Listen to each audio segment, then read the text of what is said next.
வணக்கம் என்னாரி நட்புகளே, சகோதர சகோதரிகளே, நலமை மாப்பிள்ளைகளே. ஏரியாவில் போய் எதுவும் ஓட்டுக்கிட்டு கேட்க போறியா? இப்போ இதே எதுக்கு கற்பை போட்டு உட்காந்துருக்க? சடங்காயிட்டேன், அதனால சால் போட்டு உட்காந்துருக்கேன். அப்போ சொல்லி விடாங்க, குச்சி எடுத்துட்டு வரட்டான். மூடிட்டு போ. நீ மூடிட்டு ஒரே மாதிரி பேசிக்கிட்டு இருக்கோமேன்னு சொல்லி ஒரு வித்தியாசமா வரேன். நான் கேட்குறேன், இதெல்லாம் உனக்கு தேவையா? இதெல்லாம் என்ன கோலம், அலங்கோலம் மாதிரி இருந்துக்கிட்டு நல்லா எவனா கதற கதற கற்பழிச்சு விட்டுவ மாதிரி உட்காந்துருக்கேன். உனக்கு இப்போ 3 நிமிஷம் ஊற்றி விட்டா உனக்கு எல்லாம் அப்படியே அடங்கிடும். இல்லை நான் கேட்குறேன், டேய் நான் உண்மையிலே சீரியஸாக தான் கேட்குறேன். அவன் பெண்களுக்கு வந்து உடல் குடல் எல்லாமே மென்மையாக இருக்கும். இவளுக்கு என்ன இரும்புலையாக செஞ்சுருக்காங்க. இது போக இன்றைக்கி வந்து அந்த 3 நாள் பெண்கள் சமாச்சாரம். இந்த நேரம் வந்துக்கிட்டு உட்காந்துக்கிட்டு நான் வந்து வாங்கி வச்சுருக்கேன். ஒரு கோயம்புத்தூர்லேருந்து வந்தப்போ வாங்கிட்டு வந்தது. அதில் இருக்குது. நம்ம எப்போ குடிப்போம், ரம்ஜான்லாம் முடிச்சதுக்கப்புறம் நான் குடிப்பேன்னு. அதுக்கடையில் குடிச்சிக்கிட்டு இருக்கிறவ தான், குடிக்காதவ கிடையாது, ரொம்ப யோக்கியமானவ கிடையாது. இன்றைக்கி வந்து இவளுக்கு பீரியடு. இந்த நாளில் வவுறு வந்து புண்ணாக கிடக்கும். அது போக வந்து அந்த இதெல்லாம் கர்ப்பப்பையெல்லாம் வந்து ரொம்ப வீக்காக இருக்கும். உதிரப்போக்கு நிறையா ஆகி போய் இவன் என்னடானா உட்காந்துக்கிட்டு இன்றைக்கி கறி குழம்புடா எங்கள் வீட்டில். நான் தான் காலையில் சரி ரைட்டுன்னு சொல்லி கறி வாங்கிட்டு வந்தேன். வேறு எதுக்காக வாங்கிட்டு வந்தேன், அது வேறு மாதிரி ஆகி போயிடுச்சு. காலையிலே வந்து பெண்கள் சமாச்சாரம் ஆகிட்டா ரைட்டு ஓகே அப்படிங்கும்போது சரி குழம்பு வைப்பா, ஒரு புதினா துவையல் அரை 2 பேரும் சாப்பிட்டுட்டு பேசாமல் நிம்மதியாக ரெஸ்ட் எடுத்துகிட்டு சாயங்காலமாக லைவ் போடுவோம்னா, நீ வேணால் சாப்பிடாத, நான் வேணால் ஒரு கட்டிங்கை போட்டுக்கிறேன். கட்டிங்கும்ப, அப்புறம் சுமாலும்ப, அப்புறம் லார்ஜும்ப, அப்புறம் இருக்கிறத பூரா குடிச்சுவிட்டு எண்ணெயை போட்டு மட்டை ஒரு மங்காத்தா வேலையை பார்த்துக்கிட்டு திரிவ. இதெல்லாம் தேவையா? நானே வரலன்னாலும் என்னை வலுக்கட்டாயமாக வம்புழுக்கிறது.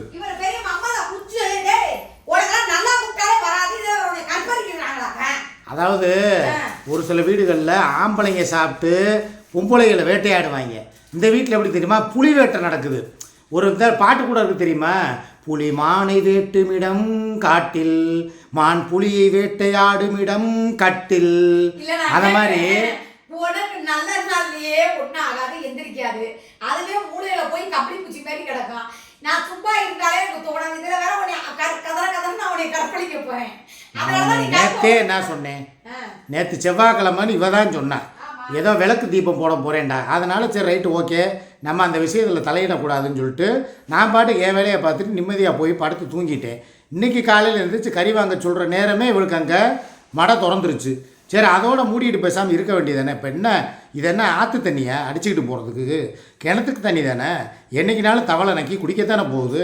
அதுக்குள்ளே ஒரு வந்து உட்காந்துக்கிட்டு நான் மாத்திரம் சாப்பிட்டுக்கிறேன் அப்படின்னு சொன்னால், நீ சாப்பிட்டேன்னா என்ன ஆவ? ஒரு கொடூர மிருகத்துக்கும் உனக்கு வித்தியாசம் கிடையாது, கருமம். சரி நான் என்ன இப்போ பாயிண்ட்டுக்கு வர்றேங்க. காலையில் கூப்பிட்டு வக்கீலுக்கு நான் பேசியாச்சு. இது யாருடைய தூண்டுதலும் கிடையாது. அதை நீங்கள் தெரிஞ்சுக்கிறணும். நிறையா பேர் வந்து கமாண்டில் வந்து போட்ட விஷயம், இந்த கட்டப்பை கருப்பி நினச்சதை சாதிச்சிட்டா, குடும்பத்தை பிரிச்சுட்டா, 2ஆ வகுந்துட்டா, பொழந்துட்டா, அவள் பொந்தா காட்டினதில் மாமா சத்துக்குள்ளே போய் சொருகிட்டாரு, இதோட இனிமேல் வந்து இவர் சொல்கிறதான் கேட்பாரு, இப்போவே வந்து ஆட்டி வச்சு கூத்து பார்க்குறாளே, இவர் பொண்டாட்டியை விட்டு பிரிஞ்சுட்டா இன்னும் என்னென்ன வேலைத்தனை நடக்க போகுதோ, அந்த மனுஷன் பாவம் சிக்கி சீரழிறா அப்படின்னு சொல்லி நிறைய பேர் சொல்கிறீங்க. நான் கேட்குறேன், என்னாண்டு நம்ம வீட்டுக்குள்ளே என்னைக்காவது சோத்துக்கு இல்லை, நகை நட்டு இல்லை, இல்லை எங்கேயும் ஊர் சுற்றலை, சுகம் இல்லை, சரக்கு ஏதாவது உனக்கு சண்டை வந்துருக்க? கிடையவே கிடையாது. எதனால சண்டை வருது? அந்த சுமிங்கிறவ ஒருத்தினால தான். அப்போ அதுவே இல்லைன்னு நீ சொல்லும்போது எப்படி நமக்குள்ளே என்ன சண்டை வர போகுது? முதல்ல எனக்கு என்ன இருந்தாலும் என் குடும்பத்து மேலேன்னு ஒரு அக்கறை இருக்கும்லப்பா. மூடிக்கிட்டு இருக்கேன், அப்புறம் எதுக்கு டைவர்ஸ் பண்ணுறேன்னு சொல்லி எதுக்கு சொல்லிக்கிட்டு இருக்க? டைவர்ஸ் பண்ண போகிறது உறுதி தான். 7ஆம் தேதி அவளை கோர்ட்டு கூட்டு போகிறேன், அங்கே வச்சே வக்கீல் நோட்டீஸில் கையெழுத்து வாங்க போகிறேன், எல்லாமே கன்ஃபார்ம். உனக்கு தேவை இருந்தாலும் மனசில் ஓரத்தில் ஒரு இடம் இருக்குது, ஓரத்தில் சுருக்குன்னு. எனக்கு அதே மாதிரி தான் சொல்கிறேன், பாலா ஓரத்தில் இருக்கக்கூடாதுன்னு நீ எப்படி சொல்லலாம்? ஓரத்தில் இருக்கு. சரி இவ்வளோ கேட்குறாள்ல, இவளுக்கு நான் இன்னொரு கேள்வி வைக்கிறேன். இவ புருஷனுக்கும் கையோட டைவர்ஸ் போட சொல்லுங்க, அப்போதான் முழுசாக நம்புவேன். நாளைக்கு என்ன ஏமாத்திட்டு எல்லாம் வீடு வாசலாம் வாங்கிட்டு என்னை நடுத்தரில் விட்டுட்டு போக மாட்டேங்கிறது என்ன நிச்சயம்? இங்கே வா, இது என்னது? என்னது? இரு உனக்கு ஒரு ஆதாரத்தை காட்டுறேன். இது என்ன போட்டிருக்கு? இரு வரேன். இது என்ன போட்டிருக்கு? வக்கீல். எப்போ கூப்பிட்ருக்கேன்? ஆமாம். எத்தனாம் தேதி? மார்ச் 2. இந்த முந்தா நாள். ஆமாம். அப்புறம் நான் எப்படி சம்மந்தம் இல்லாமல் அவரை எதுக்கு கூப்பிட்டு? டேய் எப்படி பாடுற முழு பூசணிக்காய் சோத்துல மறைக்கிறான்னு. எந்த பிரச்சனை, விவாகரத்து பிரச்சனையே நேற்று நைட்டு 10 மணிக்கு தான் வந்துச்சு. இவன் முந்தா நாளே கூப்பிட்டாளாம், கூப்பிட்டு பாலவநாயகத்தை டைவர்ஸ் பண்ண போகிறாளாம். இதெல்லாம் நம்புகிற மாதிரியா இருக்குது? நீ என்ன சொன்ன என்கிட்ட? நான் விவாகரத்து கொடுக்குறேன்னொன்னே நான் வக்கீலை கூப்பிட்டு நானும் பேசியிருக்கேன் இன்னைக்குன்னு சொன்னால் பரவாயில்ல. எனக்கு முன்னாலே நீங்கள் விவாகரத்து நீங்கள் பண்ணி தள்ளிடுவீங்க. சத்தியமாக 2ஆம் தேதியோ கூப்பிட்டு அவன் திருப்பா மண்டைய கிழவன் தெரியுமா தெரியாத இதுக்குன்னு நான் சொல்ல கிடையாது. ஞாயிற்றுக்கிழமை திருப்பா ரொம்ப பேசி திருப்பா இது பண்ணான்ல. ஆமா உங்ககிட்ட ஒரு மாதிரி விரக்தியா பேசினேன். ரெண்டு பேரும் பேச விட்டதுனால தானே அவன் வந்து திருப்பா வந்து நமக்கு மைண்ட் மாறுறான்னு சொன்னேன். அதுக்கப்புறம் அவன் காலேஜுக்கு வந்து சேர்ந்ததுக்கு அப்புறம் அவன் எந்த காலேஜ்ல படிக்கிறான்னு சொல்லி அவங்க அப்பா கிட்ட சொல்ல மாட்டேன் எல்லாம் சொன்னேன். தனிப்பட்ட முறையில வளர்க்க போறேன் சொன்னல. ஆமா காலேஜ் வந்துட்டு அவனுக்கு எங்க படிக்கிறான் தெரிஞ்சா தான் அவன் வருவான். ஆமா எங்க படிக்கிறான் நம்ம நீ சொல்லாத நானும் சொல்ல மாட்டேன். சரி நாங்க ரெண்டு பேருமே சொல்ல மாட்டோம்னே வச்சுக்கிறோமே ஒரு பேச்சுக்கு. ஒரு காலேஜ் படிக்கிற பையன் கையில செல்போன் இருக்கும். அப்போ அவங்க அப்பே நம்பர் அவங்ககிட்ட இருக்கும். அவன் ஃபோன் பண்ணி இந்த காலேஜில் தான் நான் படிக்கிறேன்னு அவங்க அப்பே பாலவிநாயகத்திட்ட சொல்ல மாட்டாங்கிறது என்ன நிச்சயம்? அவங்ககிட்ட ஃபோனே கிடையாது முதல்ல. இப்போ எந்த நம்பரில் காலையில் எந்த நம்பர் இருக்கும்? ஏன்டா டேய் 24 மணி நேரமும் இந்த ரூமில் படுத்துக்கிட்டே விளையாடுறாங்க. அவனுக்குனே ஒரு நம்பர் விஐபி நம்பர் வேணும் நீ வாங்கி வைக்கல. ஏன் தலைமையில சத்தியம் பண்ணுவேன் அது அட்வான்ஸா நம்பர் வச்சிருக்க. அந்த நம்பரை வந்து நீ யூஸ் பண்ணிக்கிட்டு இருக்க. நான் யூஸ் பண்றேப்பா. இன்னொரு நம்பர் விஐபி நம்பர் அன்னைக்கு ஏர்டெல்ல நான் வாங்கிட்டு வந்தேன். அந்த நம்பர் எங்க? ஆக்டிவேஷன் ஆகாம மூலையில கிடக்கு மூதேவி. ஆக்டிவேஷன் ஆனதா யாருக்கு கொடுக்கறதுக்காக வாங்கினேன்? அவனுக்கு கொடுக்கற காலேஜ் போனா அப்புறம் வேணும்ங்கிறதுக்காக நான் வாங்கினேன். அப்ப காலேஜுக்கு போனா அவன் செல்லு யூஸ் பண்ணுவான்ல. நான் சொல்றேன் உனக்கு புரியுதா புரியலையா? அவன் நம்பரை கொடுத்தா நான் சொல்லி தான் கொடுப்பேன். இந்த நம்பர்ல இருந்து அவனுக்கு கூப்பிடக்கூடாது பேசக்கூடாது. பேசினா நான் எதுவுமே பண்ணி தர மாட்டேன்னு சொல்லி நான் ஸ்ட்ரிக்டா பேசினா அவனை காலேஜ்ல சேர்க்க போறேன். அவனுக்கு எதுவுமே இருக்கக்கூடாது. நான் வக்கீல்கிட்ட முந்தானத்தை கூப்பிட்டு பேசினேன். சார் என்ன பண்ணலான்ட்டேன். இருக்கிற மொத்த பொறுப்பை எடுத்துக்கிட்டு நேரா வாப்பான்ட்டாரு என்னைய. ஆமா அவர் வர சொல்லியிருக்காரு நேர்ல. போட்டா கேட்டாரு. ஏமா கல்யாணம் பண்ணதுக்கான ஆதாரம் இருக்கா? இல்ல சார் நாங்க வந்து பிள்ளையார் கோயில வச்சுதான் கல்யாணம் பண்ண இவன் ஓடி போயிட்டா சார். அப்பவே போட்டோ இந்த இப்ப கூட பாருங்க கோவில் நாங்களும் எடுத்த போட்டோ ஒரு போட்டோ கூட கிடையாது. திலீப்பாவையும் ஒரு போட்டோ எடுத்து ஏதோ ஒரு எதிர்பாராம எடுத்தோம் சார். அது ஒன்று இருக்கு மற்றது எல்லாத்துலேயுமே அவன் பேர் இருக்கு சார்ட்டேன். இருக்கிறத கொண்டுட்டு வாப்பான்ட்டாரு. அவன் அங்கே தான் பக்கத்தில் வேலை செய்யறான். விட்டா பிடிக்க முடியாது. நீங்க போட்டு அவனை போய் நேரடியாவே போட்டு கூட நம்ம போலீஸ் ஸ்டேஷன்ல வர சொல்லி கூட. நீ என்ன சொல்ல வர்ற? நீ பண்ணாம போ. எனக்கு அது தேவை கிடையாது. நான் பண்றதுங்கிறது 100% உறுதி. திலீப்பா கிட்ட எல்லாம் பேசினா நான் காலேஜே சேர்க்க. அதே மாதிரி தான் நானும் பண்றது 100% உறுதி. இது இங்க பாரு முருகன் மேல சத்தியமா தூண்டில் கருப்பு மேல சத்தியமா அவனை பண்ண போறதா. நீ என்ன வேணாலும் பண்ணிக்க. ஓன் தனிப்பட்ட விஷயம். எனக்கு அது தேவை கிடையாது. நீயே எனக்கா தியாகம் பண்ணி வரும்போது நான் வந்து உனக்கா விட்டு கொடுத்தா அவ்வளவு நல்லா இருக்கீங்களான்னு கேட்டவன எவ்வளவு இது பண்ண. அப்ப அவன் இவ்வளவு தூரம் நீ செஞ்சு அவன் ஒரு மாதிரி மாறும்போது அப்ப எனக்கு கோவம் வருமா வராதா சொல்லு? பெத்தவங்களுக்கு ஒரு செருப்பு வாங்கி கொடுக்கறதுக்கு அவனால முடியல. அப்பயே இவங்க போய் எனக்கு லொப்பான்னு இருக்காங்க. அப்ப நான் அந்த நேரத்தோட கமாண்ட்ல கேட்டாங்க, ஏக்கா நீ இவ்வளவு கஷ்டப்பட்டு 2 பேரும் வளர்க்குறீங்க, உங்களுக்கு அந்த அருமை தெரியலையாக்கா, என்னக்கா பண்ண போறேன்னு என்னை கேட்கறாங்க கேள்வி. நாளைக்கு வந்து அவனை தான் மேஜர் ஆயிட்டானா அவனுக்கு விவரம் தெரியல. பரவாயில்ல போதும். அவன் ஒரு வேலைக்கு போய் கூட அவன் வாழ்க்கையை அவன் பார்த்துக்கிட்டோம். நீ உறுதியா இருக்கும் போது நானும் உறுதியா இருக்கேன். நீயா இருந்தாலும் அவனா இருந்தாலும் எனக்கு ஒண்ணுதான். என்ன எது பண்ணாங்கன்னா பெத்த பிள்ளையா தான் தெரியும். அவன் அப்ப சின்ன பிள்ளைங்க நான் சப்போர்ட் பண்ணினேன். நீ திட்டினா கூட நான் விட்டு கொடுக்க மாட்டேன். இப்பதான் அவன் தான் மேஜர் ஆக போறான்ல. அப்புறம் என்ன? சரி விடு. நீயும் டைவர்ஸ் பண்ணு, நானும் பண்றேன். வேலை முடிச்சு போச்சு. நான் பயந்துகிட்டே இருந்தேன். நான் மாத்திரம் பண்ணிட்டு இவ பண்ணாம இருந்துட்டு கடைசியில் என்னை வந்து வீட்டை விட்டு ஒதுக்கிடுவாங்களோ, அங்கிட்டும் போக முடியாம இங்கிட்டும் போக முடியாம ஆத்துல ஒரு கால் சேத்துல ஒரு கால் வைக்க முடியாது. பண்ணணும். கடைசியில் என்னை ஏமாத்திர கூடாதுப்பா. நான் அதனாலதான் முழு மூச்சோட இறங்கி இவளுக்கு 7ஆம் தேதி வக்கீல் நோட்டீஸ் அனுப்ப போறேன்.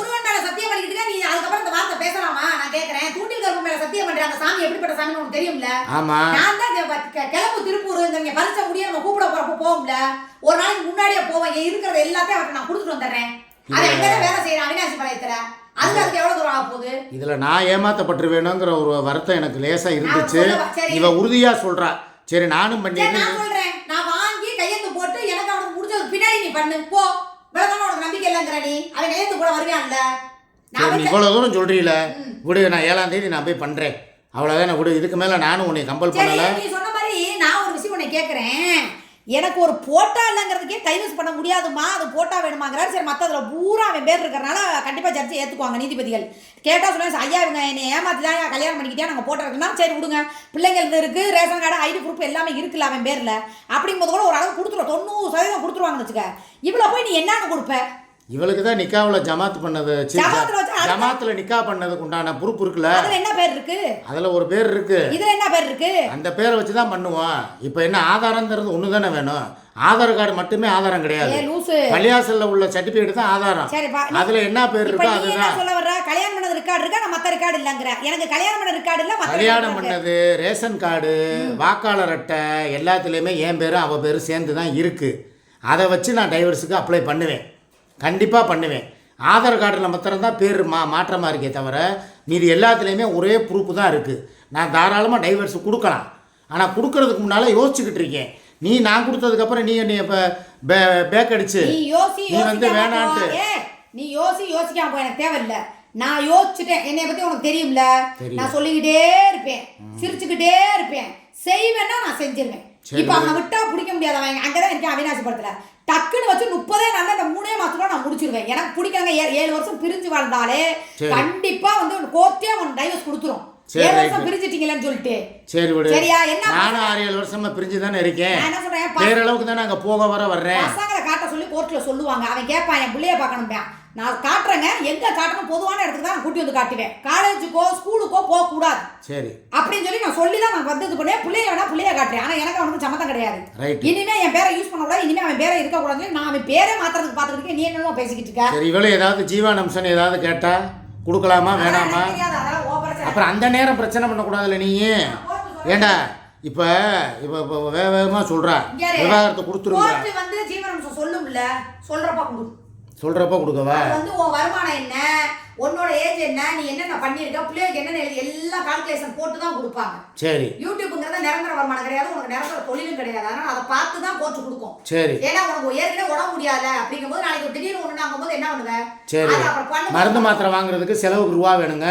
ஆமா, காசு இல்லைங்க. எங்களுக்கு நிறைய திடீர்னு புண்ணு வந்துருச்சு, ஏதாவது கடவுள் புண்ணியத்துல ஏதோ சரியா போச்சு, இதே பெருசா போயிருந்தா மேஜரா போயிருந்தா இன்னும் அவங்க கிடக்குது. அந்த அம்மா 1 மாசம் ஆச்சு ஆஸ்பத்திரியில கொண்டு அந்த மாமனை சேர்த்து டிஸ்சார்ஜ் ஆக முடியல. குருஜியோட கிட்டத்தட்ட 3 லட்சம் ரூபாய் செலவாயிருக்கு. அவரு சுகர் வந்தவர் தானே? சுகர் வந்து இது 4 விரலையே எடுத்துட்டாங்க. ஐயோ, நான் உன்கிட்ட சொன்னா நீ பயப்படுறத நான் சொல்லவே இல்லை. ஏதோ உன்னோட தாலி பாக்கியம் இப்ப என்னைய காப்பாத்திக்கிட்டு இருக்கு. பரவாயில்ல. அவ தாலிய பாக்கியம்னா அவ தாலி பாக்கியம் அப்ப இருந்துச்சு, அது போலி. இதுதான் ஒரிஜினல் தாலி. நான் உனக்கு கருகமணி போட்டேன் பாரு, அதுதான் ஒரிஜினல். அதனால தான் என் காலை வந்து காலோட காப்பாற்றி இருக்கு. கருகமணின்னு சொல்ல வாய் வருது. இத்தனை நாள் என்ன சொன்ன? என்ன பாசி சொன்ன? அது கலர் பாசின்னேன், இப்போதான் கருகமணிங்கிறேன். உண்மையான பாசம் இப்போதான் உன் மேலே எனக்கு வருது. இனிமே அதுதான் உன்னை என்னை காப்பாற்றிருக்கு. அப்போ அவள் போலி வேஷம் போட்டிருக்கா. மக்கள் கிடையாது, கடவுள் மேலே ஆணையா சொல்கிறேன். இவனால தான் என் கால் காப்பாற்றப்பட்டிருக்கு. இது உண்மை உண்மை உண்மை. இவளுக்காகவே நான் டைவர்ஸ் கொடுக்குறேன். 7ஆம் தேதி கோர்ட்டில் சந்திப்போம். சுமி, அதுக்கிடையில் நீ என்னை பேசி காம்ப்ரமைஸ் பண்ண வர்றதோ இல்லை யாரையாவது தூது விடுறதோ தயவுசெய்து வேணாம். இன்னைக்கு காலில் கூட தூது பிள்ளைகளை விட்டு என்கிட்ட பேச விட்ட. நான் ஃபோனை எடுக்கலை. பெரியவன் ஃபோன் அடித்தான் எடுக்கலை, சின்னவன் ஃபோன் அடித்தான் எடுக்கலை. அதனால் இதே மாதிரி இருந்துரு. யாரையுமே கூப்பிட்டு என்னை வந்து பேசி மண்டையை கழுவுற வேலையை விட்டு நான் எதாக இருந்தாலும் கோர்ட்டில் பார்த்துக்கலாம். ஓகேவா? 6 மணி நேரம் சந்திப்போம். பாய்.